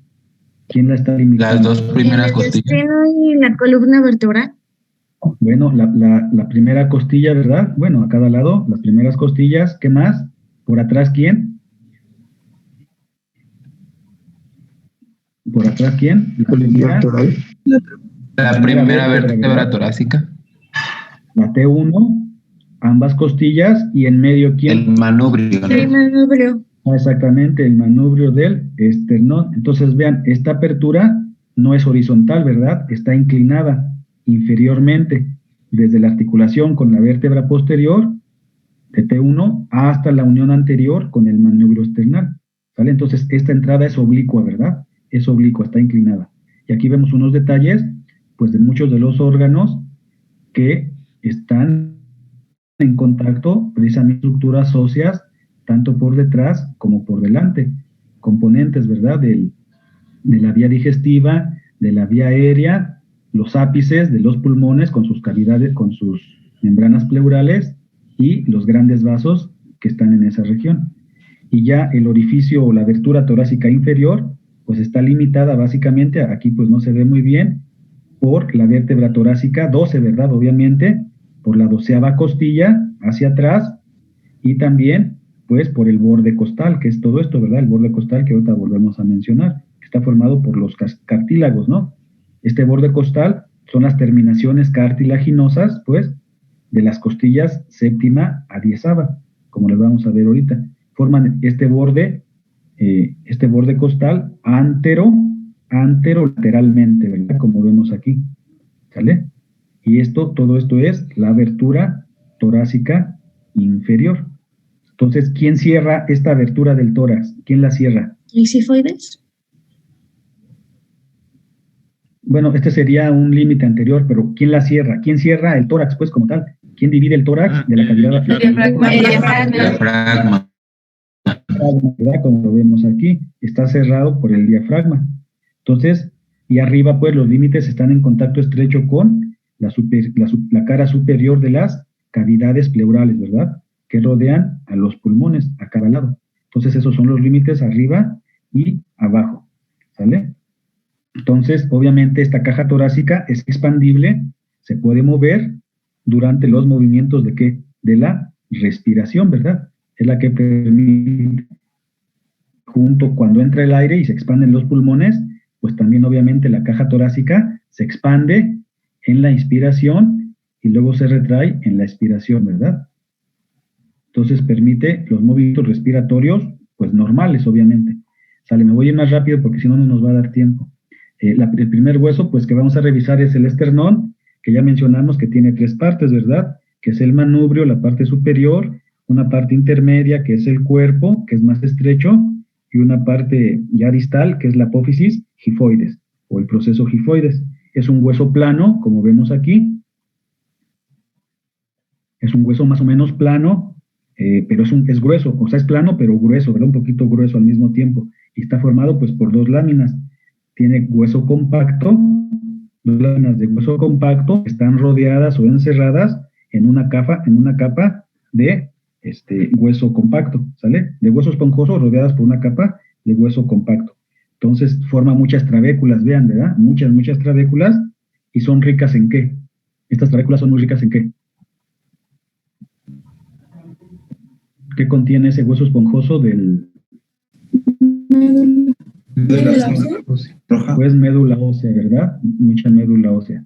Aquí les puse esta imagen nada más que nos recuerda cuáles son su relación, pues, con las vértebras, ¿verdad? Cuáles son los límites hacia arriba, más o menos a nivel de T3, sería el manubrio esternal, abajo de T2, y el proceso gifoides, o la apófisis gifoides, pues llega más o menos a nivel de T9, más o menos.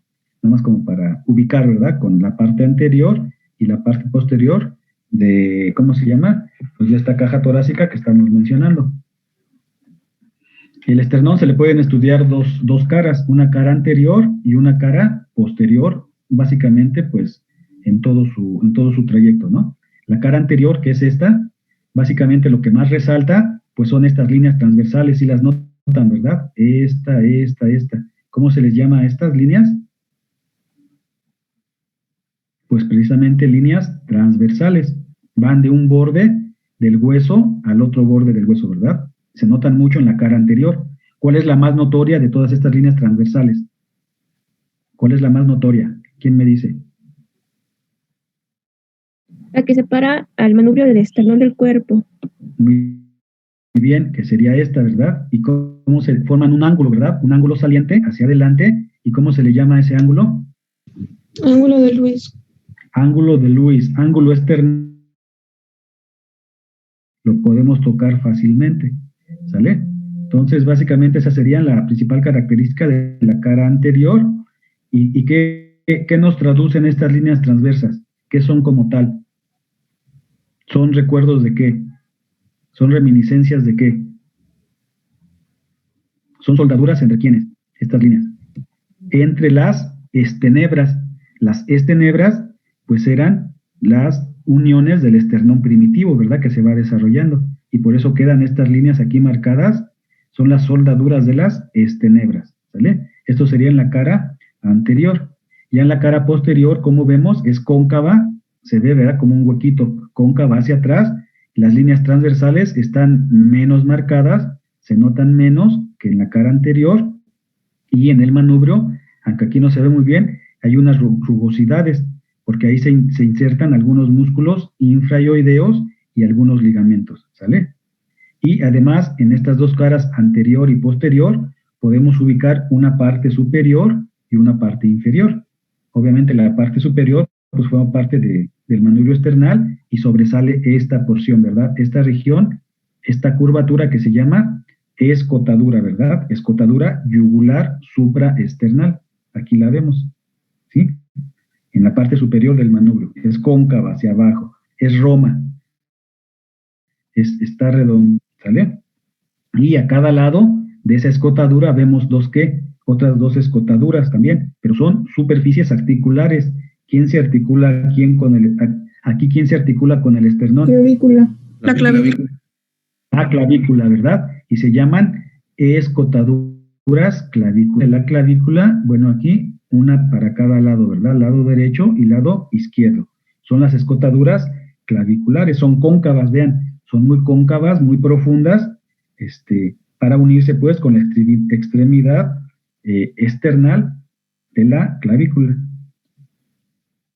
Aquí en medio de estas escotaduras, vean, aquí en la parte medial hay unas inserciones para el músculo esternocleidomastoideo, ¿sale? Después pues lo vamos a mencionar. Y ya la parte inferior, pues es la apófisis gifoide que habíamos mencionado hace rato, que es el extremo distal, pues, del propio esternón. Como ven aquí, puede tener, vean, aquí es diferente esta que esta, ¿verdad? ¿Por qué? Porque la apófisis puede tener muchas formas. Puede ser triangular, más o menos, bien formada, de forma triangular, pero también puede ser afilada, con un punto romo o puntiaguda, incluso puede ser bífida, puede tener dos, ¿verdad? Dos pequeños tubérculos. Puede estar a veces perforada, tiene un pequeño orificio aquí en la base, un hoyito muy pequeñito, y muchas veces no está bien en la línea media, ¿verdad? Puede estar desviada lateralmente, hacia un lado, hacia otro, o incluso puede estar desviada ¿hacia dónde? Hacia adelante o hacia atrás. Entonces es muy irregular, ¿verdad? En las personas puede tener estas diferentes formas. Y ya también se le estudia al esternón, pues, su borde lateral, sus bordes laterales, uno derecho y uno izquierdo, obviamente. ¿Cuál es la principal característica de estos bordes? Pues que ahí podemos identificar, vean, las escotaduras costales, ¿verdad? ¿Por qué se llaman escotaduras costales? Pues porque se articulan con las costillas. ¿Cuántas son? Son 7, ¿verdad? 1, 2, 3, 4, 5, 6 y 7. Se articulan, pues, los cartílagos costales a través de las primeras 6 escotaduras, que son estas. Y ya en la séptima, ahí se unen con el cartílago costal común, que vamos a mencionar, que une varias costillas al mismo tiempo, ¿verdad? Aquí, ¿vale? Donde se une precisamente con el proceso o con la apófisis gifoide. Entonces, estas serían las características más importantes del borde, y entre estos espacios, también, estas curvitas que se ven aquí, pues serían las escotaduras intercostales, que no son articulares, ¿verdad? O intercondrales, no son articulares. Estas son las que se articulan. Y estas curvitas que están en medio no se articulan, nada más se forman entre los otros espacios, ¿sí? Corresponden pues con los espacios intercostales, básicamente. Entonces, pues esto sería lo más importante del esternón. Es un huesito pues que sirve para darle unión con la parte anterior y hacia la parte posterior de la caja torácica. ¿A través de quién? Pues a través de las costillas, que son las que vamos a mencionar. ¿Cuántas costillas tenemos? Pues ya dijimos, ¿verdad? 12 pares de costillas, o sea, son 12 de cada lado. En total, pues son 24. Son huesos planos, obviamente, son alargados, como un arco, vean, tienen forma de arco. Por eso también se les llama arcos costales, ¿verdad? Y van tendidos, pues, se van dirigiendo hacia atrás, ¿verdad? Hacia la columna vertebral y hacia adelante, hacia el esternón, donde se unen a través de los cartílagos costales, que son estos azulitos que estamos viendo. Entonces, aquí están numeradas, ¿verdad? Las primeras 7 costillas que vemos aquí, de la 1 a la 7, se llaman costillas verdaderas. Aquí dice, ¿verdad? Costillas verdaderas de la 1 a la 7. ¿Por qué son verdaderas?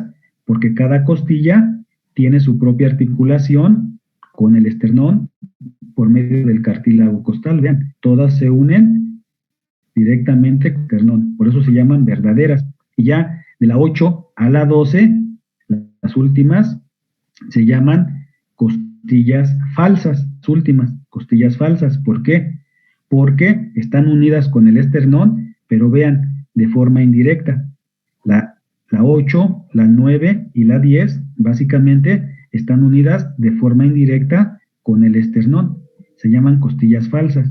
Y ya la 11 y la 12, que quedan acá atrás, ¿sí las notan? La 11 y la 12 también son falsas, pero además, ¿cómo se les llama? Costillas Egreso flotante. Flotantes. costillas flotantes, porque no están en contacto con el esternón, ¿verdad? No están articuladas. Entonces terminan de libre entre los músculos que hay aquí, ¿verdad? Entre los músculos laterales de la pared abdominal, básicamente. Por eso se llaman flotantes, porque están ahí flotando, porque no están articuladas con el resto de las costillas a través del esternón, ¿vale? Entonces, así es como se clasifican estas costillas de acuerdo a cómo están unidas, pues, en la caja torácica. Y aquí, pues, ya vemos el resto de los componentes de la caja torácica que ya habíamos visto. Entonces, la longitud, como nos damos cuenta, va aumentando, ¿verdad? Poco a poco, desde la costilla 1, que sería la más pequeña, va aumentando de tamaño, van aumentando de longitud, más o menos hasta la séptima. Y ya luego otra vez como que disminuye un poquito el tamaño. Entonces, las más cortas son la 1 y la 12ª. Vean, esta es pequeñita. Entonces, las más cortitas son la 1 y la 12ª. Y ya ahí, pues, tienen longitudes intermedias, ¿verdad? A lo largo. También su anchura, pues, va variando. Las más anchas son las de aquí, de las 6 más o menos, de las 6 a la 8ª. Desde las 5 más o menos a la 8ª son las más anchas. Pero también, pues, es variable, ¿verdad? El ancho. Como ya dijimos, no son rectilíneas, ¿verdad? No son horizontales, son oblicuas, ¿verdad? Son oblicuas hacia abajo y hacia adelante, como podemos notarlo. Entonces aquí, pues ya vemos, ¿verdad? Que cada costilla se articula con el cuerpo de la vértebra, ¿verdad? Hacia atrás, vean. Aquí está la parte posterior, aquí alcanzamos a ver una vértebra. Cada costilla se articula con el cuerpo de las vértebras torácicas por medio de su cabeza, que ahora vamos a mencionar, ¿sale? Y también se unen a nivel del tubérculo con la apófisis transversa de las propias vértebras. Entonces hay dos uniones, ¿verdad? De la costilla con la vértebra, como vamos a ver enseguida. Ahora bien, cada costilla de forma individual tiene diferentes segmentos, que son estos que vemos aquí. Una cabeza, tiene una extremidad, tiene tres segmentos: extremidad posterior, un cuerpo y una extremidad anterior. La extremidad posterior, que es esta parte final, hacia atrás, está formada a su vez esta extremidad posterior por una cabeza, que la vemos aquí. Esta es la cabeza, ¿verdad?, de la costilla, por un cuello, que es esta porción intermedia, y el tubérculo, que está más hacia afuera. Entonces el cuello está entre la cabeza y entre el tubérculo. Todo esto es la extremidad posterior. Entonces la cabeza, vean, está ensanchada, ¿verdad? Y es la que se articula, ¿con quién dijimos? Con los cuerpos de la vértebra correspondiente. Si se dan cuenta, vean, tiene dos superficies articulares, una superior y una inferior. Y en medio hay una pequeña, una pequeña cresta, ¿verdad? En medio.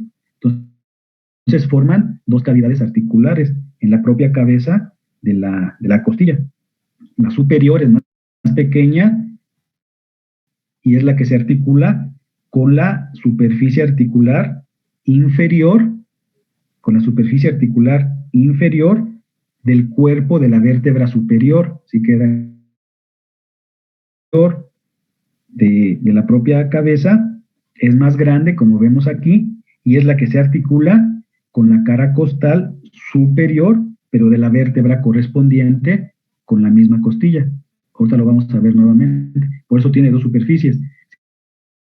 Se articula con la vértebra superior y al mismo tiempo con su propia vértebra, que le corresponde al número de esa costilla que se está articulando. ¿Sí me expliqué? ¿Sí quedó claro?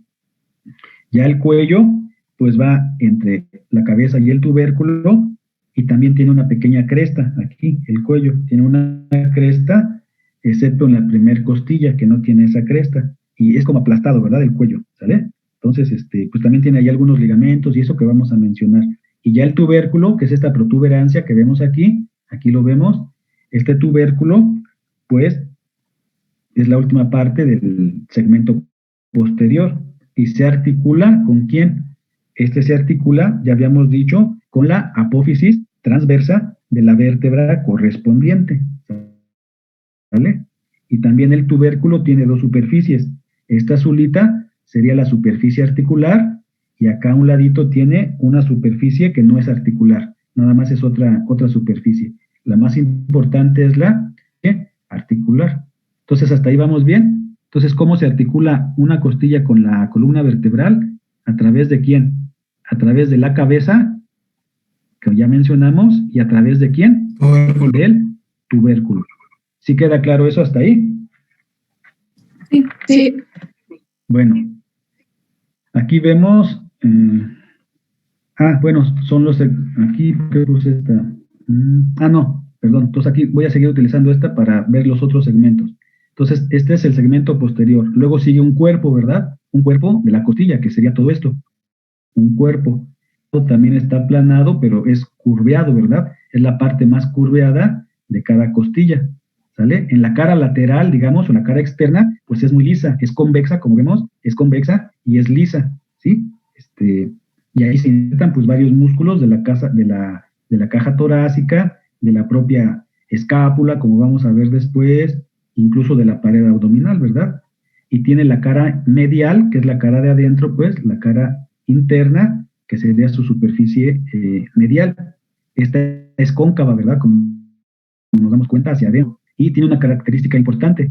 Esta línea que ven aquí, ¿verdad? ¿Qué es esta línea? ¿Cómo se llama? Todo este canalito que vemos, ¿cómo se llama? En la cara medial del cuerpo de la costilla. ¿Es el surco? Es el surco, ¿verdad? El surco costal. Aquí lo vemos.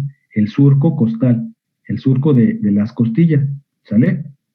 Obviamente tienen un borde superior, también las costillas, que está liso, está muy redondito, muy liso, y un borde inferior. Ese borde inferior es delgado y es más cortante, ¿verdad? Como que tiene filo el hueso a ese nivel. Aquí todo lo más importante, recordar de aquí de esta parte de la costilla, es este surco costal. ¿Está hacia arriba o hacia abajo el surco? ¿Hacia el borde superior o hacia el borde inferior? Inferior. Hacia el borde inferior. ¿Y cuál es la importancia de este surco? ¿Quién pasa por ahí? Por este surco de la costilla, ¿quién pasa por ahí? Por este surco. ¿Quién se aloja en ese surco los costal? Músculos intercostales. Bueno, además de unos músculos que se insertan ahí, pero a lo que me quiero referir, la importancia es que por ahí va el paquete vasculonervioso, es decir, las arterias intercostales, las venas y los nervios intercostales, van por ahí se alojan, ¿sale? A lo largo de todo el cuerpo de la costilla, por eso esta parte del cuerpo, digamos que es la parte más importante, ¿verdad? Del cuerpo, ¿sale?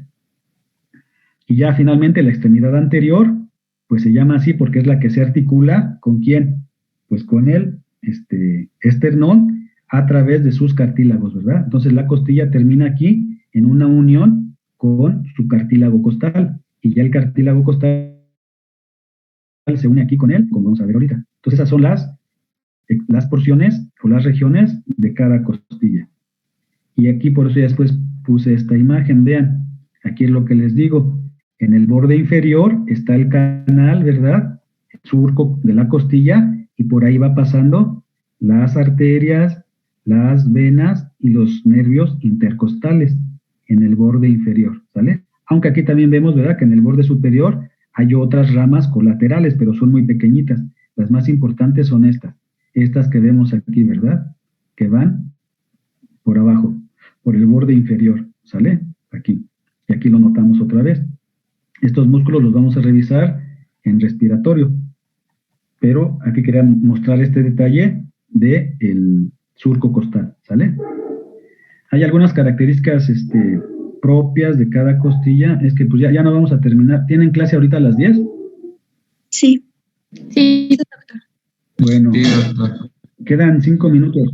Me voy a brincar ya esto, y esto lo revisan ustedes. De hecho, ya vi que en sus resúmenes, pues sí lo incluyeron, ¿no? que hay algunas características propias pues de cada costilla, pero bueno, ya ustedes los revisan. Nada más vamos a mencionar rápidamente, la costilla, la primera costilla pues es muy corta, ¿verdad?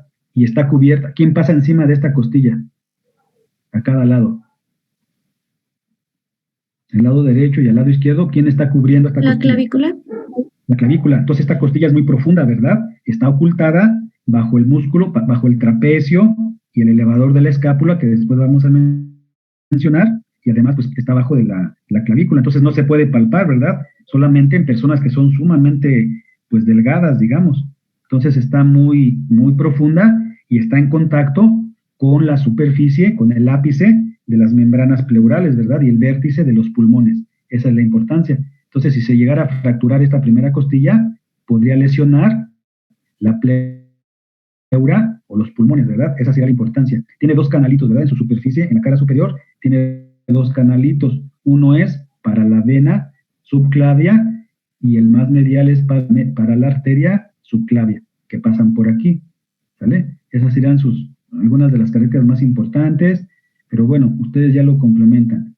También la 11ª y la 12ª costilla, pues son diferentes, que las otras son cortas, ya habíamos visto, ¿verdad? Tienen una curvatura más pequeña y son las costillas flotantes que ya habíamos mencionado, ¿vale?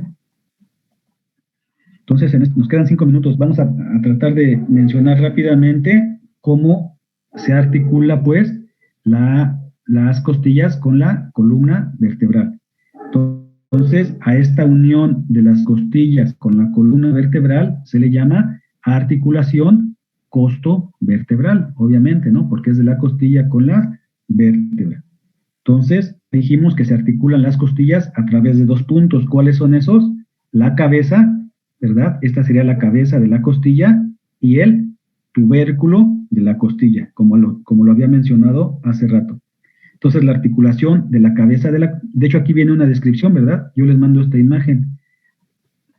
La articulación de la cabeza de la costilla, pues, se une con, ¿quién dijimos? Con las partes de los cuerpos de las vértebras. Con su carilla superior se une con la vértebra superior y con la carilla inferior se une con la vértebra que le corresponde al número de esa misma costilla. Por eso los cuerpos vertebrales tienen una superficie articular superior y una inferior cada una, ¿verdad? Para que se articulen con la cabeza. Sí queda claro aquí, ¿verdad? Lo que les estoy comentando. Y ya a su vez, el tubérculo forma la articulación costo-transversa, es decir, la articulación entre el tubérculo de la costilla con el vértice de la apófisis, ¿qué? Pues de la apófisis transversa de cada vértebra. Por eso se llama articulación costo-transversa. Y esta es la articulación de la cabeza de la costilla. ¿Sí quedó claro ahí? Y ya se une, pues, con el proceso, con la apófisis espinosa de su propia vértebra correspondiente. En este ejemplo, pues es la costilla número 7 que se está uniendo con la vértebra 7 a través del tubérculo y de su superficie de la cabeza inferior, y también se une con la vértebra superior, con la carilla superior de la cabeza que mencionamos hace rato. ¿Sí quedó claro? ¿Quedó alguna duda de esto? ¿Jóvenes? No. No, todo bien. Quedó claro, ¿verdad? ¿Qué tipo de articulaciones son? ¿Qué tipo de articulaciones son? Sinovial plana. Son sinoviales, ¿verdad? Aunque son muy pequeñitas, pero también son articulaciones sinoviales y son más o menos planas, como bien dicen ustedes, ¿vale? Y aquí vemos un detalle, vean, aquí ya va a quedar más claro. Aquí está la cabeza de la costilla y vean, ¿verdad? Se une con la vértebra de arriba y con la vértebra de abajo. Y aquí como tal está la cavidad articular. ¿Sí se acuerdan que había una cresta, verdad, en la cabeza? ¿Sí recuerdan? Una cresta vertebral va a separar esta pequeña articulación en dos cavidades. Una cavidad superior, articular superior, y una cavidad articular inferior. Aunque son muy pequeñitas, la cresta de la cabeza divide en dos cavidades, ¿verdad? Una superior y una inferior. Aquí se ve el detalle de la unión de la cabeza. Y ya la articulación costo-transversa, pues es con el tubérculo y con la apófisis transversa de la vértebra correspondiente. ¿Sí quedó claro hasta ahí entonces? Sí. Y bueno, pues ya son las 10, ya pues ya al rato, pues mencionamos rápidamente algunos ligamentos que refuerzan. Aquí vemos esta última, aquí está, ¿verdad? Este es el esternón, cómo va hacia atrás cada costilla y se une con la columna vertebral. Aquí estaría la cabeza y aquí estaría el tubérculo, ¿no? Así es como se une. Entonces, al rato, vemos ya los ligamentos para terminar y continuamos con, ¿qué sigue? Pues escápula, ¿no? Escápula y hasta donde alcancemos a ver, ¿sale?